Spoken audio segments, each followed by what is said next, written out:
Welcome back from the break, ladies and gentlemen. It is now time for conversations. This is the segment where I catch up with people on how they're doing staying at home. Today, I'm talking to somebody who is a leadership coach and she's also an evolutionary disruptor. I don't know what that even means. Let's go and find out. Let's go meet my guest. Today, I'm going to be talking to Tazim Elkington. She is an evolutionary disruptor. She is a therapist, both talk and hypno, and many, many, many other therapists. She's also a writer and a leadership coach. Hello, Tazim. How are you? I'm great. Thank you, Susan. Thank you for having me here. Thanks for coming on the call. I really appreciate it. Talk to me. How is your family? How have you been at home? I'm doing great. Thank you. I've worked from home for many years. I started working from home while I was in Canada. And then when I came back home 11 years ago, I didn't want to be in an office. So I've been working from home. So for me, there isn't a huge change. Right. Yes, I'm not going out for meetings and I'm not meeting people. However, my home being my sanctuary, it's not as disruptive for me. It's not disruptive at all, actually. Okay, that's good. That's nice. Like I told you earlier, it is completely different from me. It has been very disruptive. I leave for everything, for work, for fun, for friends. I like being outside. So it's been quite the adjustment. Now, today we are going to be talking about all of that adjustment and how we're coping with it mentally. So the topic today is how we can prioritize and take care of our mental health at this time. Now, before we even get into the nitty-gritties of mental health, because I know some Africans watching us are like, "Iyo kwanza hata ni nini?" I want you to define for us what trauma is and how can it come about.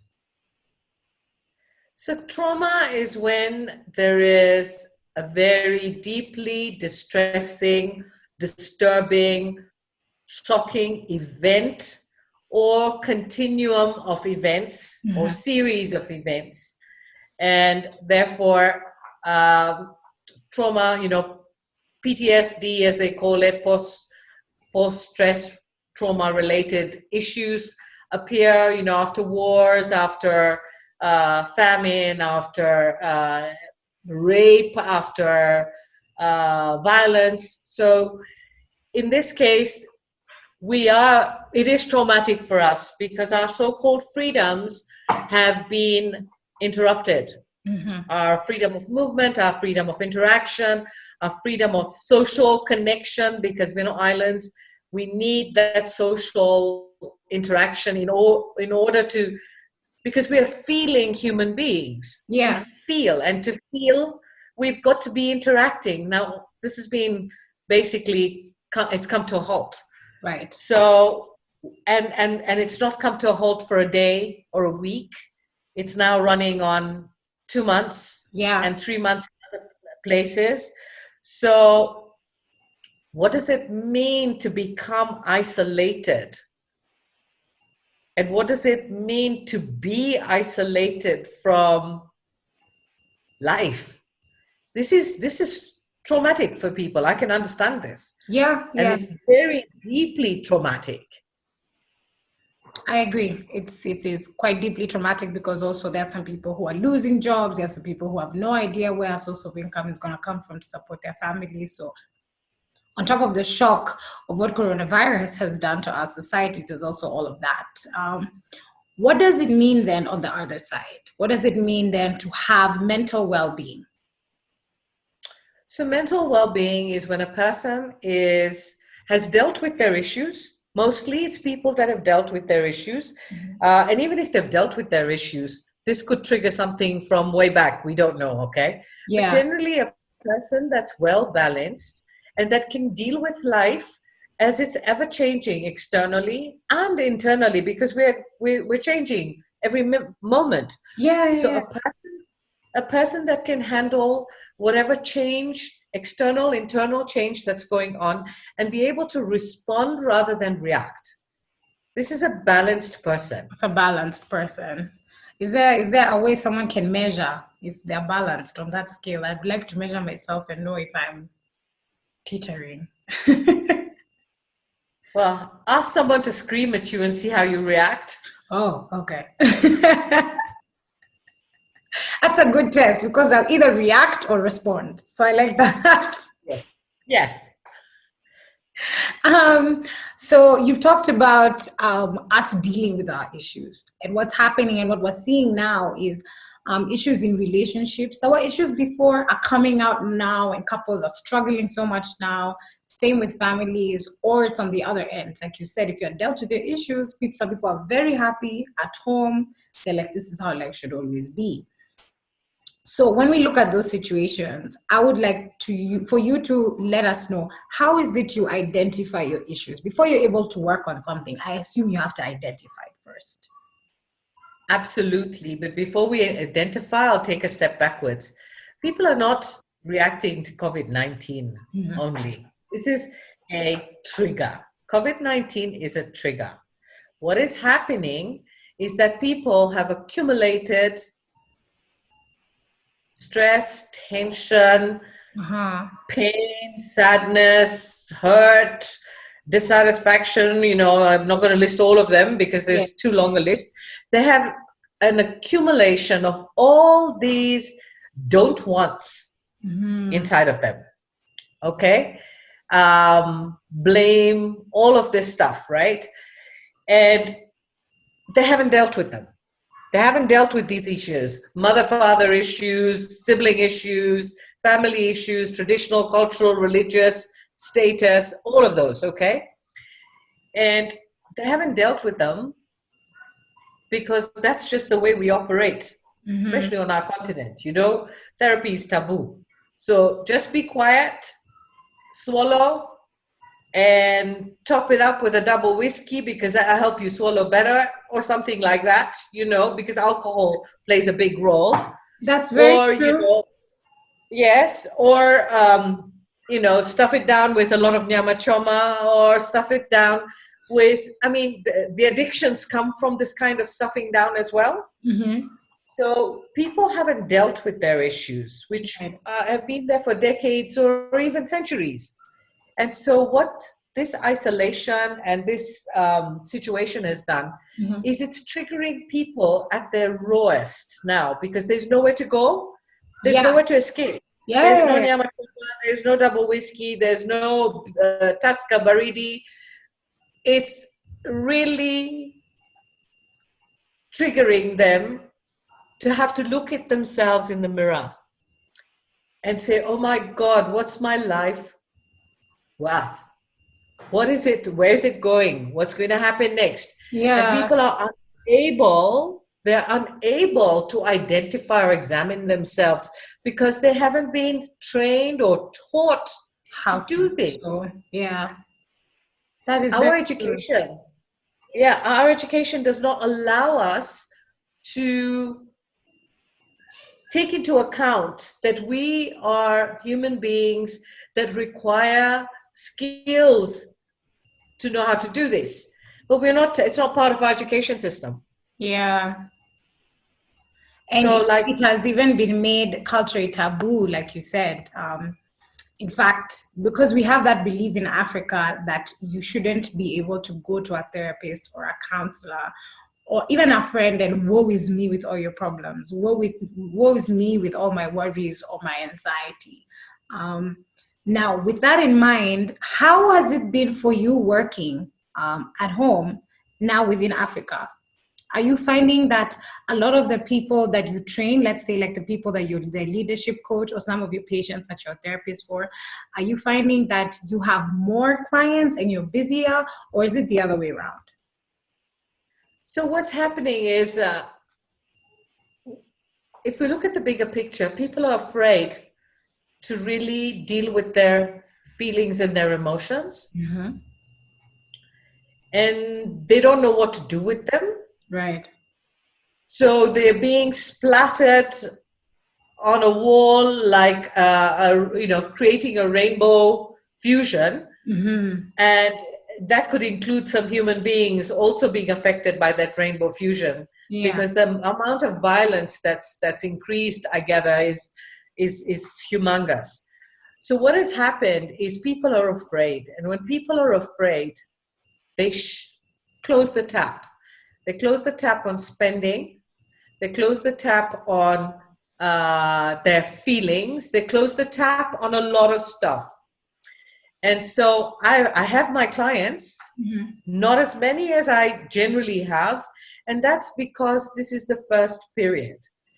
What people need to understand is that if they don't start to take this, they're not spending money on shoes and handbags and clothes and going out and traveling and all that, to actually invest some of that money in themselves.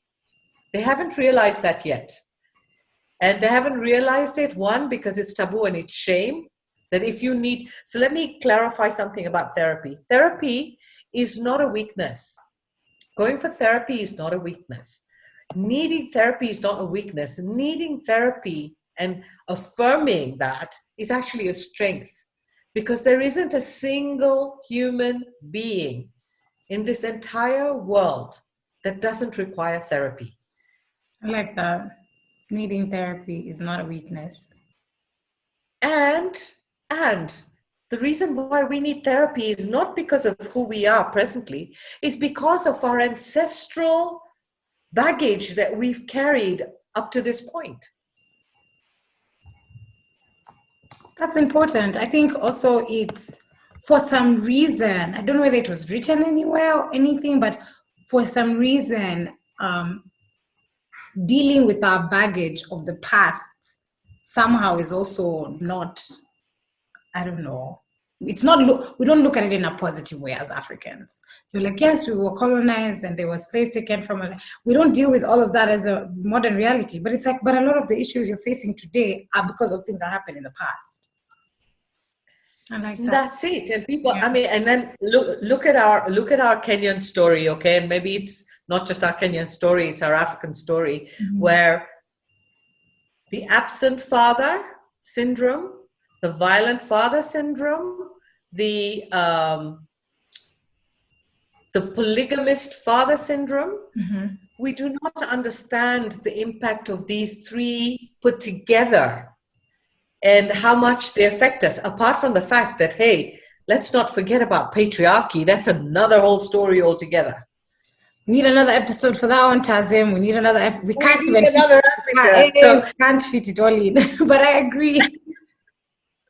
So when you take all of that and then you say, imagine it's like train's been moving. It's got its tracks, and suddenly, without any warning, it arrives and it slams into a huge wall made of steel, and it can't move. Yeah. And this is how people are feeling. Yeah. Actually, that's a great description. I'm like, yes, that does basically put it into a simple sentence, what it is people are going through at this time.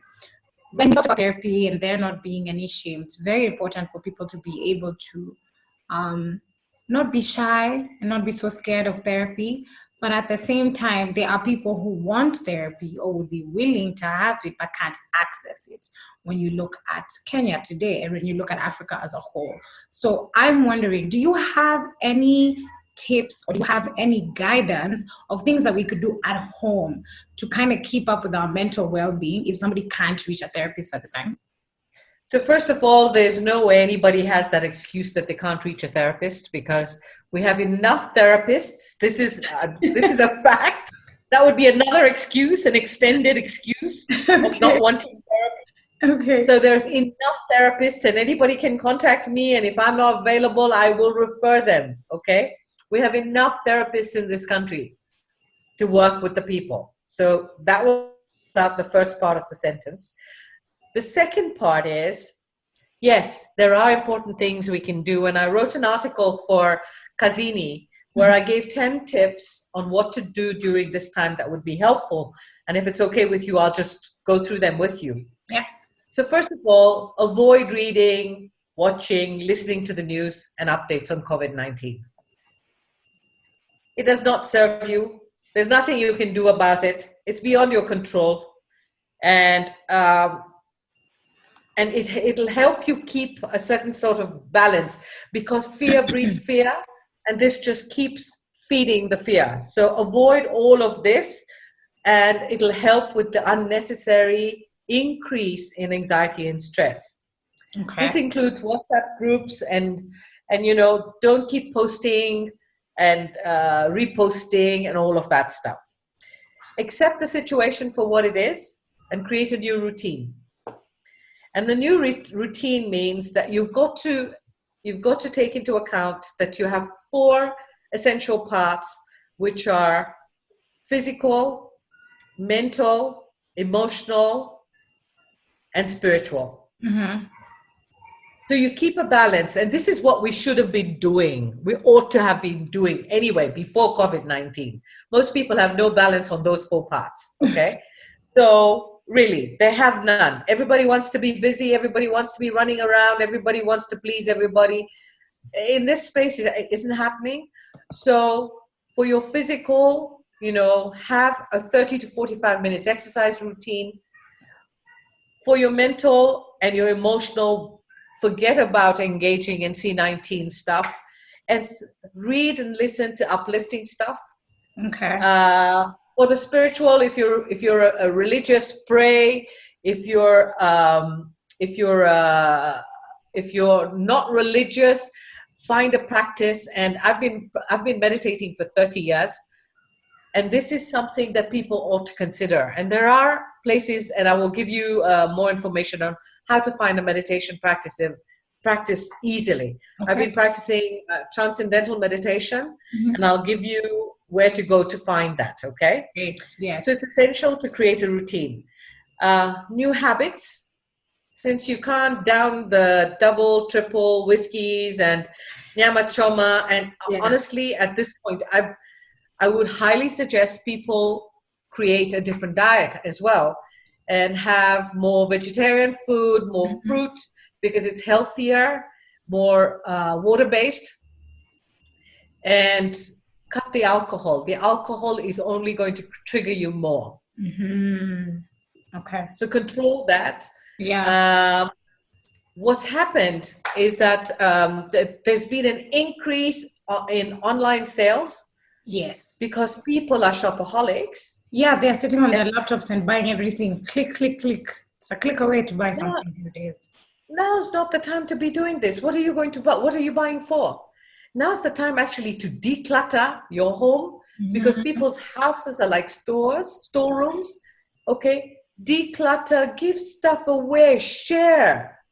This is where we need to start becoming human again. Share, simplify your life. Consider how to build healthier relationships with your family members.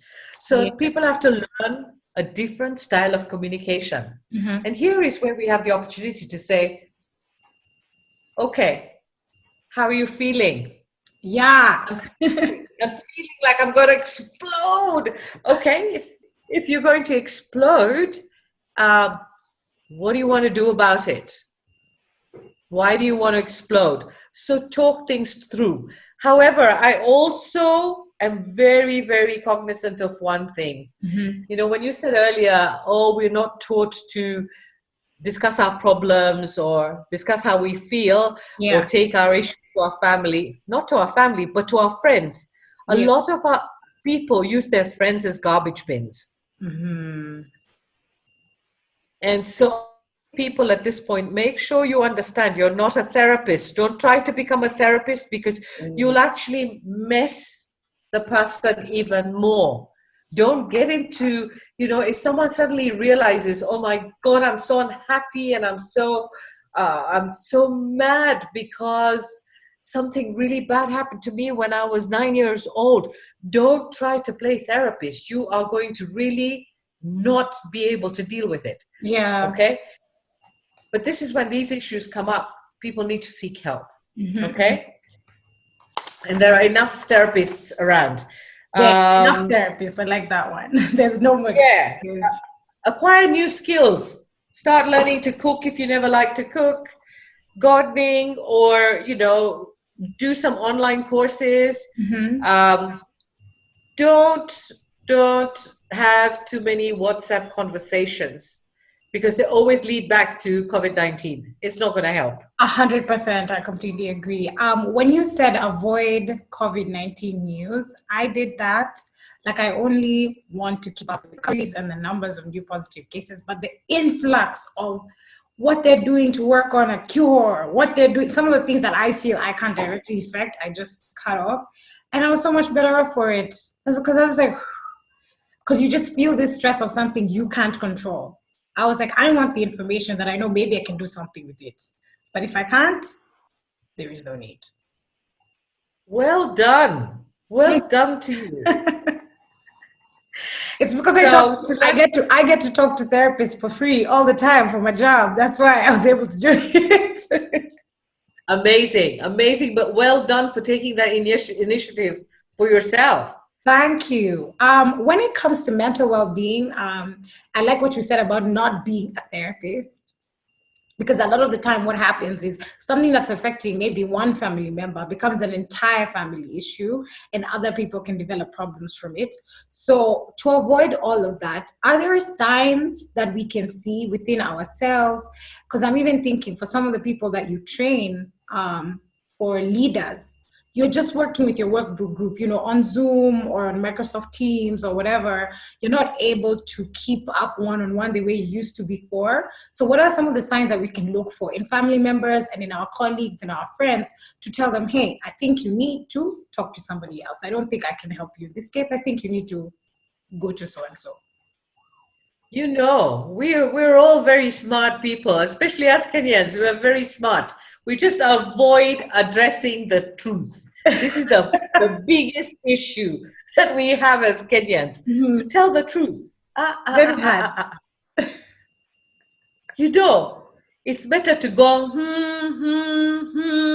while the other person is offloading instead of, hello, I'm not your garbage bin. Yeah. And I'm not going to listen to this anymore. It's been 10 years. So I think we have to be realistic. It's about being realistic. Listen, you have an issue, you'd be better off getting some help for it. That is true. I like that. I think the best way to say it is just straight up the way you said. Simple. I highly recommend that you get some help. Mm-hmm.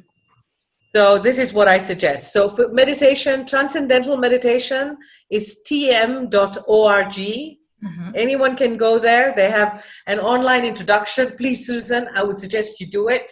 The online introduction. It is the most fantastic, non-sectarian, effortless meditation you can imagine. All the people that have worked for me or that have managed my home have gone and learnt it, because in my space I want people that are having the same resonance. Yes. And my daughter's home, all of our people have gone and learnt it. We've sent them to go and learn the meditation practice. Just before we finish, could you give us your final word on what you would want Kenyans and Africans to know at this time? Because I think even for people that had found maybe a balance for their mental well-being, it possibly was thrown off by COVID-19. I would want your last word on why should we prioritize our mental health, not just now, but also keep it consistently on. Sure. What I'd like to say is that COVID-19 has come as a threat and as a gift, because our world, the world we've created up to now, has gone completely crazy. We have forgotten that we are passing through life. We're not here to stay. We behave like nothing is enough, like we need to shop ourselves crazy, we need to make money like crazy, that this is that the priorities of our transitional life are completely skewed. Okay. And so the reason it's come as a threat is because it's going to kill that world. And what is the reason it's come as a gift is to remind people that we need to reprioritize what life is about, because we're not here to stay, we're passing through, we have forgotten how to live, and so death has come knocking at our door, literally. Yes. And the reason it's come to knock at our door is to remind us that we are in transition. We are not here to stay. We are not here to own. We will not take a single thing with us. So when we start to reprioritize, what is the meaning of life? We've forgotten. What is the value of our short lives on this planet? And how to care, how to be kind, how to share, how to uplift, how to do all these good things instead of turning into these unrecognizable beasts that we've actually become. Yeah. I like that. That is a fantastic closing word. Care, share, and be kind, and reprioritize what it is life means. I love that. Tazim Elkington, thank you so much. Before you go, I would love for you to tell people where they can get your services and where they can find you on social media. Thank you very much. So I'm on social media all over the place. My website is tazim.net, tazim.net. I'm same name, Tazim Elkington, for Facebook, for Instagram, for LinkedIn, and all my contacts are on my website. Please contact me, and if I'm not able to help you, I have a whole pool of therapists that I can refer you to. We're all here to help you. I will let you go now. I know you have a lot of patience and more calls today. So thank you so much and have an amazing day, Tazim. Thank you, Susan. Lovely to be with you today. Bye. Bye. That was Tazim Elkington. Amazing lady, and with such incredible words of advice, and also very realistic. I like what she said about reprioritizing. Guys, what were our priorities in our life before? Money, cars, Wi-Fi, clothes, weeds, I don't know, all that stuff. There's nothing wrong with those things. We just need to ask ourselves, what is the priority? Priority means it's like at the top of the list as opposed to the bottom.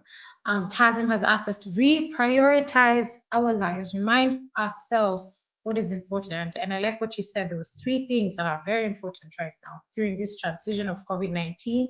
We need to care for each other. We need to share with each other. And most importantly, we need to be kind. This is Conversations. I'm your host, Susan Jeroge. We're going to jam to great music and watch your super funny TikTok videos. So do keep sending in all your requests. Use the hashtag KTN Life and Style when talking to us on Twitter so we can see all your tweets.